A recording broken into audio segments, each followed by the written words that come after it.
आज मी बनवणार आहे उडीद वडे आणि सांबर. अतिशय हेल्दी असा नाश्ता आहे हा. तर आपण उडीद वड्यासाठी रेसिपी पाहूयात. काल सकाळी मी 1 वाटी उडदाची डाळ भिजत घातली होती. काल रात्री मी त्याचं पीठ छान असं बारीक बनवून घेतलं होतं आणि आज सकाळी ते पीठ छान तयार झाले वडे बनवण्यासाठी.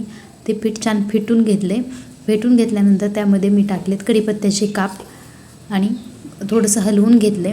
आता मी त्यामध्ये टाकणार आहे अर्धा ते 1 चमचा ओवा. आपल्या आवडीनुसार आपण ते टाकू शकतो. त्यानंतर अर्धा चमचा मीठ आणि किंचित चिमूटभर असा सोडा टाकते, बेकिंग सोडा. आणि नंतर पीठ छान हलवून घेते. पीठ छान असं हलवून घेतले. आता आपण छान फेटून घेतले पीठ आणि हलकं करून घेतले. आता मी या ठिकाणी एक पळी घेतली आहे. त्याला मी तेल आणि पाण्याचा थोडासा हात लावला आहे पळीला आणि उडदाच्या वड्या बनवण्यासाठी गोळा तयार करून घेतला आहे. पळीवरती तो गोळा ठेवला आहे आणि त्यापासून मी वडा बनवते आहे. पळीने आपण जर वडा तेलात सोडला तर आपल्याला हाताला भाजण्याची शक्यता नाही. त्यामुळे शक्यतो पळीनेच वडा सोडायचा आहे. तेल गरम झालेलं आहे. आता मी त्यामध्ये वडा टाकते आहे. हळूवार अशा प्रकारे सोडायचा आहे आणि तेल एकदा का गरम झालं की गॅस मंद आचेवर ठेवायचा आहे आणि मंद आचेवर वडे तळून घ्यायचे. तर मी दुसरा वडा त्यात सोडते. हळूवारपणे सोडून द्यायचे वडे तेलात. आता छान मंद गॅसवर मी वडे तळून घेते. हलकासा रेड कलर यायला लागला की मग परतायचे ते पलटून घ्यायचे.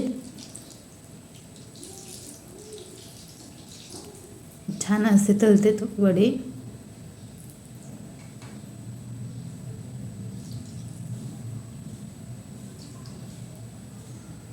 मंद आचेवर तळून घेते मी.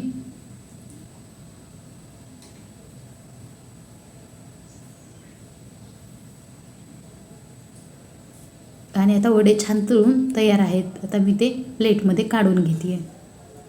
बघा छान असा लाल कलर वड्यांना आलेला आहे आणि छान तळून झालेले आहेत.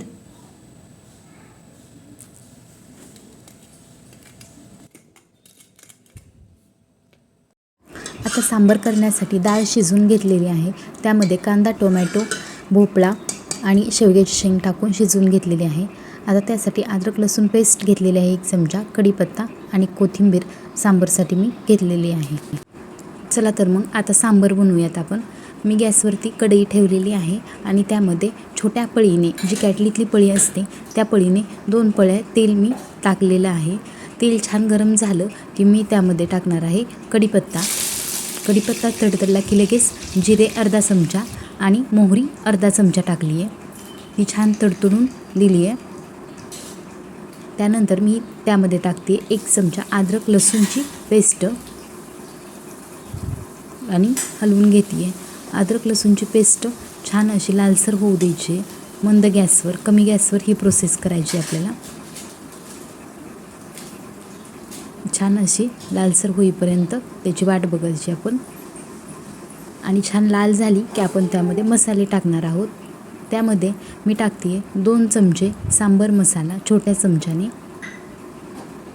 त्यानंतर टाकते अर्धा चमचा हळद आणि 1 चमचा अंबारी मिरची पावडर. हे टाकल्यानंतर 2 मिनटं आपण हलवून घेणार आहोत. कोथिंबीर टाकली आहे. त्यानंतर 1 चमचा कोथिंबीर टाकली 1 चमचा आणि हलवून घेतले. 2 मिनटं परतून घेतले आणि आपण आता शिजलेली जी डाळ होती ती आपण त्यामध्ये ओतली आहे. ते हलवून घेतो आहे आपण छान. आणि आता त्यामध्ये मी टाकते 1 चमचा मीठ, 1 चमचा किसलेला गूळ. गुळाने छान अशी चव येते सांबारला. आणि 1-2 चमचे चिरलेली बारीक कोथिंबीर. आणि छान उकळून द्यायचे सांबार आणि नंतर गॅस कमी करून ठेवायचा आहे. 5 ते 7 मिनिटं सांबार मंद आचेवर शिजवून घ्यायचे आणखीन. छान असा लालसर कलर येईपर्यंत शिजून द्यायचे. आता मी मंद गॅसवर ठेवते आहे ह्याला 5 ते 7 मिनिटं आणि 5 ते 7 मिनिटानंतर झाले सांबर ऑलरेडी तयार. अशा प्रकारे उडीद वडे आणि सांबर दोन्हीही तयार झालेलं आहे. तुम्हीही करून पहा आणि कमेंटमध्ये नक्की सांगा. व्हिडिओ आवडल्यास लाईक करायला विसरू नका. धन्यवाद.